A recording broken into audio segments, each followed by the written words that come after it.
केमा पाइन्छ top 10 vegetarian omega 3 का सोर्सहरू।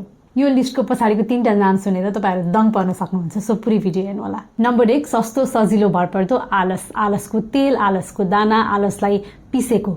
नम्बर 2 चिया बीज, चिया सीड भनेर यहाँहरुले सुन्नु भएको होला। नम्बर 3 ओखर, नम्बर 4 भाङ्गो, नम्बर 5 कडा खालको तोफु, नम्बर 6 ओखरको तेल, नम्बर 7 क्यानोला तेल, क्यानोला ऑयल, नम्बर 8 हरियो भट्ट उसिनेको, नम्बर 9 भटमासको तेल, नम्बर 10 तोरीको तेल।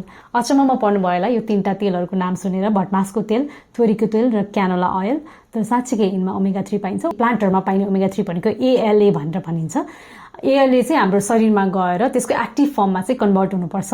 त्यसो त ALA चाहिँ एकदमै इफिसिएन्टली कन्भर्ट चाहिँ हुँदैन। अध्ययनहरुले चाहिँ 5 देखि 10% मात्रै कन्भर्ट हुन्छ भनेर भनेका छन्। तर यी खानेकुराहरु तपाईले आफ्नो दैनिक आहारमा समावेश गर्नुभयो भने त्यो लो कन्भर्जनलाई मात्रै पनि आधार मान्ने हो भने पनि तपाईहरुलाई चाहिँ ओमेगा 3 ले पुग्छ। अब त्यसो त नेपालमा धेरै फिश खाने चलन पनि छैन। नेपालीहरुको ओमेगा 3 को स्टेटस कमै छ।